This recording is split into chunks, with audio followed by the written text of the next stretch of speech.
the intelligence to really assess. When should these bodyguards or abantu bano abavayo kuma abantu bano be taken for refresher courses? Dile bandi bade ati bakebera mental health yaabwe, well-being yaabwe waka abantu baabwe kintu kino kyandibadde kikolebwanga ddi to avoid such cases? One, they should also teach bebakuuma. Waliwo bebakuuma babosses katoyinza kukwata amagye n'omusotoza ensawo, toyinza kukwata w'amagye n'omulundisa embuzi, toyinza kukwata w'amagye nga yayasa enkwe ewaka. Abamu be bafumba n'okufumba mu maka g'abo abakulu. Beefumbira bo bennyini. Isn't that right? Omuntu okufumba emmere gy'agenda. Abamu ne bwe baba nga tebalya ku mmere y'awaka. Ebyo byonna the working environment. Yakati ne babosi balina okutegeera nti abaserikale bano bantu abamu bayingira loogi ne babaleka nga abakazi basava naye bo ne batabawa. Abaali ku mulimu kakuuma. So we are humans, toyinza kuyingira loogi luyale. Owamba babawedde ofu bagenda okonabo okukolera ebikolwa ng'ebyo. No, bwe mubanga mutambudde ku mulimu you cater, everyone is a human being. Be baloogi nabo bagulire off layers. Technocrat ng'otabuse bweba restaurant mugenze ku Serena Bagulire. bweba KFC They have the money, ministries innocent. Shegero. So nino usanga omuntu bambi bo bali ku kabangali oli ali mu loogi. Enkuba etonnya Bali mu bitaka.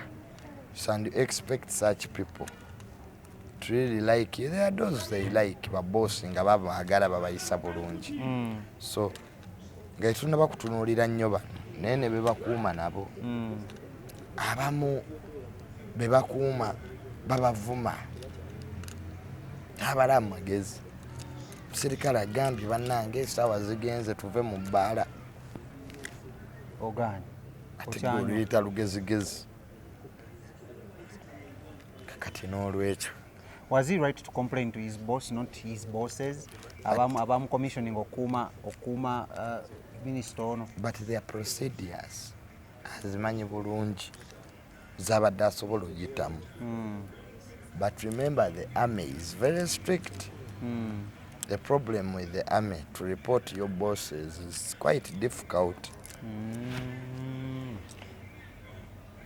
Nkutegeera bulungi. Haira kezo zigobeera na biki. Order is order. Whether you want or not, order ni order. Kati ate order nga mukama wo kano agoli musirikale sergeant basivilian nno bo batyamu ku basirikale.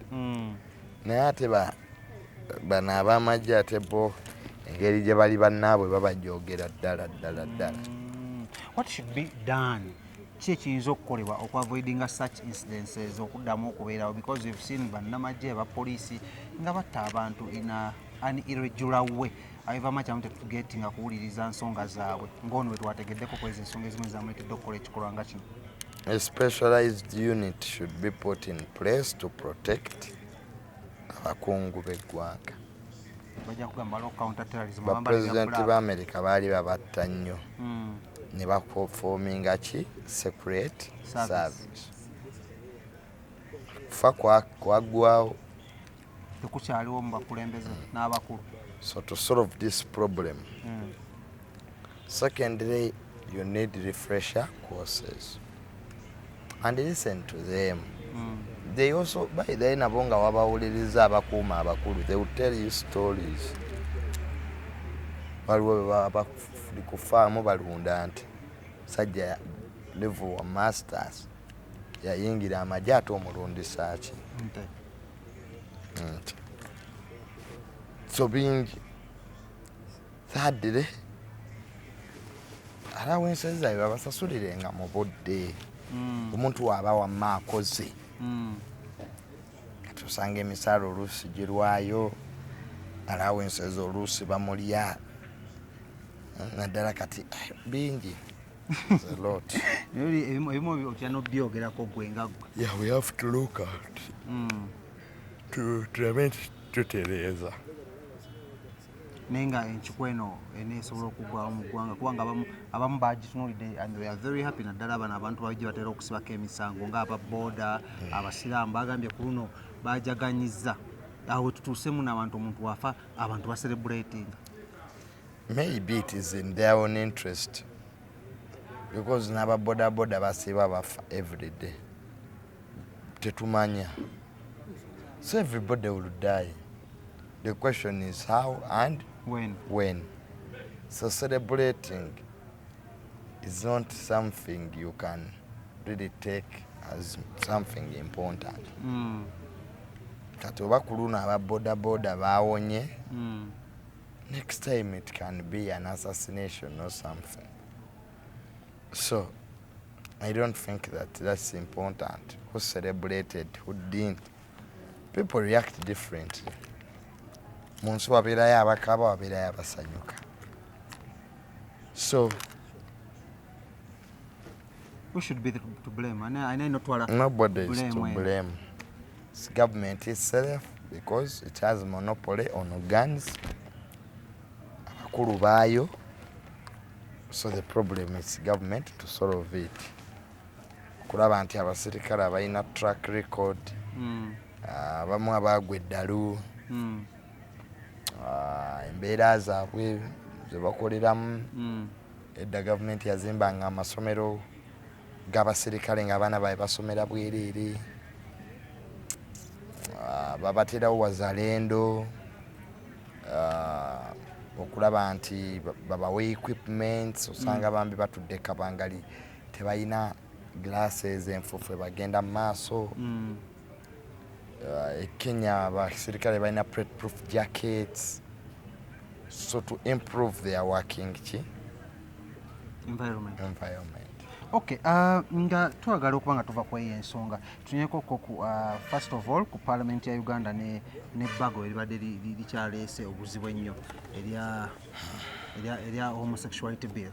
Naku lweggulo lyalikomezeddwa mu parliament oluvannyuma lw'omukulembeze w'eggwanga odisindika okukomezebwawo but era still ne balironda ne baminisita ekigere okuba badde beebuzaabuziza nabo abasimbizaali ne balonda wabula ekyasinze okukwata abantu ku mutwe ne ku maaso ne ku mitima ze remarks omukyala Among ze yakoze speaker wa Uganda ogoba deputy Attorney General namuga ataliddamu kuteesa kugundye ku mulembe gwe n'ebisingako ng'abyo. How sene efuuse ya muntu omuntu yagifuga yagino ogiweramu amateeka agagenga omuntu? No, she's a speaker and she has powers. Is really defined. Even the roles, her roles are there, are defined. And kyeyayogedde kiri mu mateeka because yawa abantu okwogera. His argument was Attorney General, ye lawyer wa government, Deputy Attorney General, yawandiikira President ebbaluwa ng'amulaga nti etteeka ye yali taliwagidde era baamukaka. So ne wabaawo okusika omuguwa. Kuyisaamu sipiika amaaso ne parliament bo kye baatwala bakola ki? Bayisaamu amaaso. Bayinza okuba baali batuufu because even the speaker matters.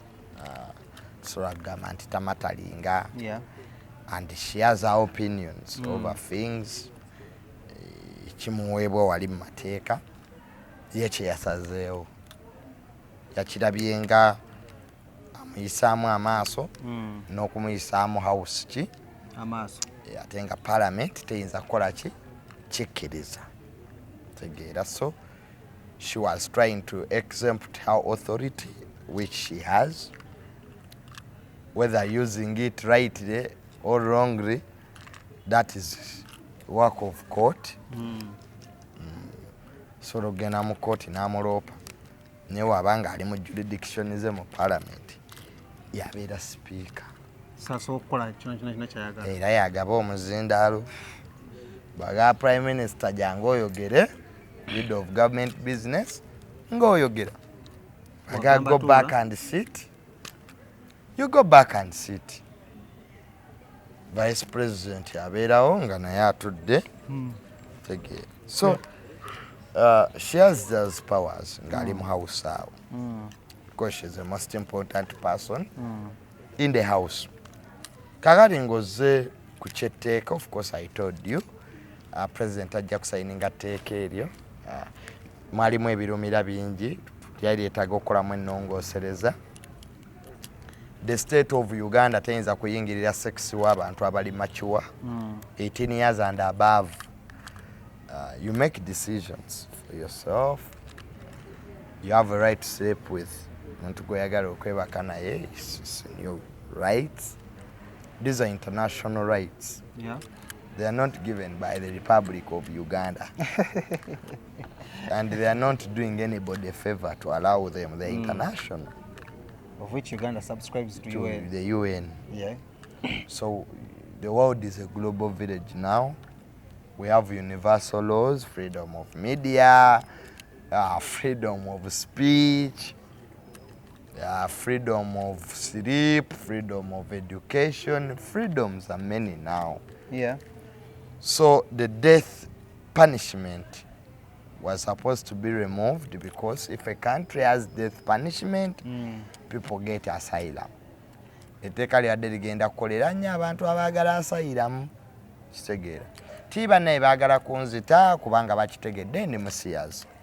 Two, our donors, the Europeans and the Americans, they are the biggest donors. One, they sponsor us in every field of life, technology, health, agriculture, education. So what do you feel? Pay with the law. And because they are our donors, they are our partners, they are our partners in security. 60% of our budget is supported by them. So we couldn't act against them, okay? Because they are our donors. We can't run a country without them. So if the European Union had said that this law is segregative, it's against the right of people, you can't imprison people because of who they are, we had to really go back and revisit to remove a few things. So legal team ya parliament yaba lawyer ya meeting a President Museveni n'abalagira n'abasomesa n'abadirectinga n'abalaga n'abaguidinga akabi akaali kayinza okuva mu ekyo kye baali bakola ki baagala okukola. Kye baali baagala okukola tekyali kibi, naye engeri gye baali bagenda okikolamu n'engeri gye baali bakireeseemu bwe bubi bwokka. So ekyo kyokka kye nakugamba nti nze okusinziira nga bwe nalisoma teriyo pulezidenti wa nsi yonna asobola ddikola ki era teribangayo mu nsi yonna. Katuddeeko emabega ku kintu kya minisita ayattiddwa. Mutabani we oba omu ku baana be avuddeyo n'agamba agenda alabirira famire y'oyo Eyase taata we. Kino kirekawa, it was out of controversy nga tubagamba atosobola kikola. N'ekirala the arrival of the family after the shooting kyadde kiraga nga minisita atalina bantu babadde abeera nabo. Thirdly, one of the political commentators Betty Nambo's right now yali mu ggwanga lya America yavuddeyo n'akola comment sijja atukubemuko ku ttooki. Yagambye nti nno edda ennyo baminisita bano balinanga ministers village mwe baabeeranga, ekyaba ekyokubanga security zaabwe zibeera basooka nga bali observed bulungi engeri bali kept well. N'agamba kati akabi akaliwo lwakuba mbuno baminisita bano gye basanze gye basula. What is your take on those 3 points? So kene eky'omwana okuva n'agamba agenda alabira famire y'oyo Eyase taata we. Kakati bakiwandika nti baminisita tebafa, bonna abafudde ng'oggyeko ono bo babadde balina kusula mu ministers village. Death is natural, whether you sleep where or you sleep where you are going to die. Yeah. Tubadde ne terrorist attacks wano mu ggwanga ez'enjawulo. So should we blame ourselves nti be batta tebasula wamu? That is nonsense. So you wouldn't buy the idea of ministers having a village, to a minister's village? Yes. Ministers abayisaamu abakozi amaaso, they are the ones with problems. We have over 81 ministers Is everybody killed? There are ministers who have good relationship with workers. Shige nga bakolagana nabo ki bulungi. Smith ne wabaawo abalala bo balooza ba kitalo. So this is in the video. Baminisita bano balina okugambwako nti n'abakuuma nabo bantu ate nabo balina ebizibu. Segera. So ekifo si kubeera wa. Death can find anywhere. Waliwo abafiira mu buliri, waliwo abalwadde. But the most important thing is the relationship between a boss and a worker. Sine waliwo n'abasawo abasomesa nga nabo bali aggrieved. Balina ebizibu byabwe gavumenti ebitunuddemu. Kati nabo ebanetta nga tugamba nti abamu singa betta dda naye tebalina mmundu. Abasomesa n'abasawo singa beekubadde amasasi banoonya emmundu gye bazi. Ogedde ku kyamasasi nabo bayagambye muno oba abakuumi bano babalekere judo na taichi bajjeko emmundu kiyinza obbayambako. Era bajja ggula obutwa babubawo. Atabafumbira mmere. Atabafumbira mmere tebagiteeka obutwa bw'ennaku zino obumanyi. Oli ne bwabuteeka mu perfume eroofu. Eky'omwana okulabirira famire y'oliro isn't it too late? That is his choice. Lwaki yakikola luno nga ono atanakutusawulayo ku taata we? Kati akikoze kati.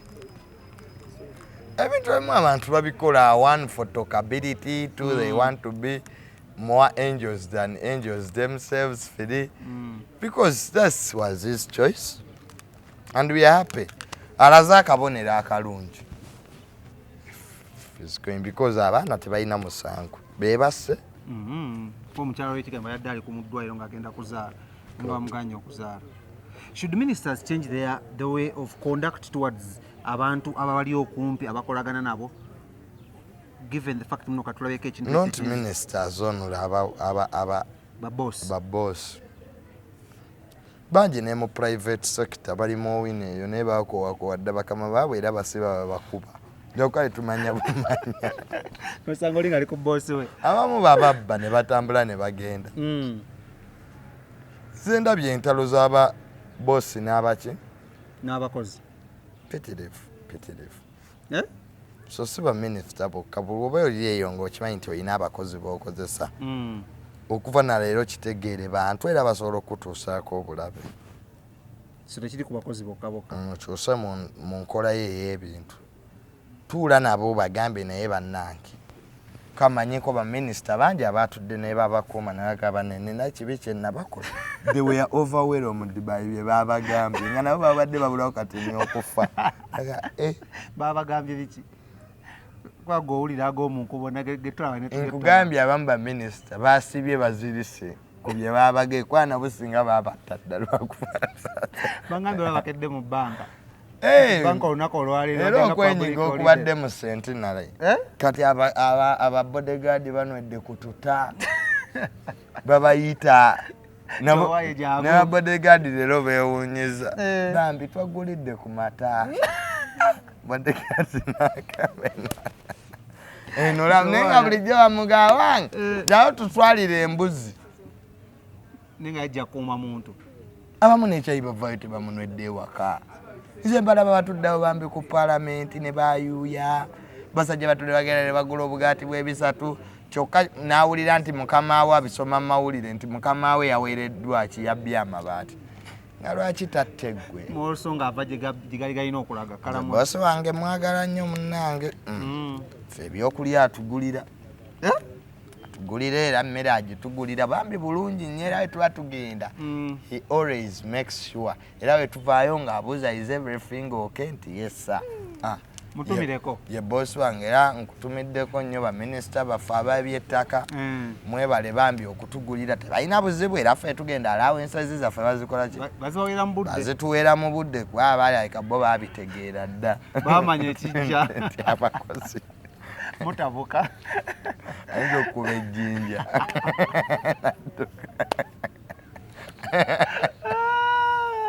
Abamu tebalina mundu naye banoonyedde amayinja bagabakube tebakola ki banya kubeera mu ofisi naye ng'empapula zibula abaziyuza empapula zokka. bingi nnyo abakozi bye basobola okukola segera bingi. Kino kiri mu gavumenti mwokka oba ne mu private sector? Private sector nze nina abayindi be nali nkolerera nabo katemba kubi. So, waliwo abakyayina kati okyali mu byakubatta naye abamu babaloze eddogo nakugendera ku musawo gwe ndiwulira.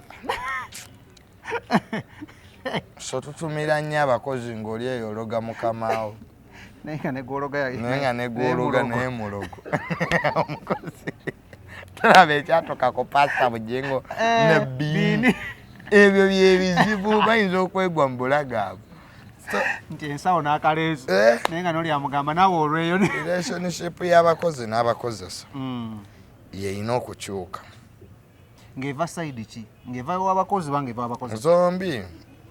It has to be 50-50 play. Kale awo nga twagala ovako togeekoko ku lutalo lwa PCM ne MDD olwadde lugenda mu maaso between parties ebbiri era ono lwatedde n'okuba nga omukulu Bebe Kulu yavudde naniko okuwoninga abamu ku babulooga abayogera wenjogerera omukulu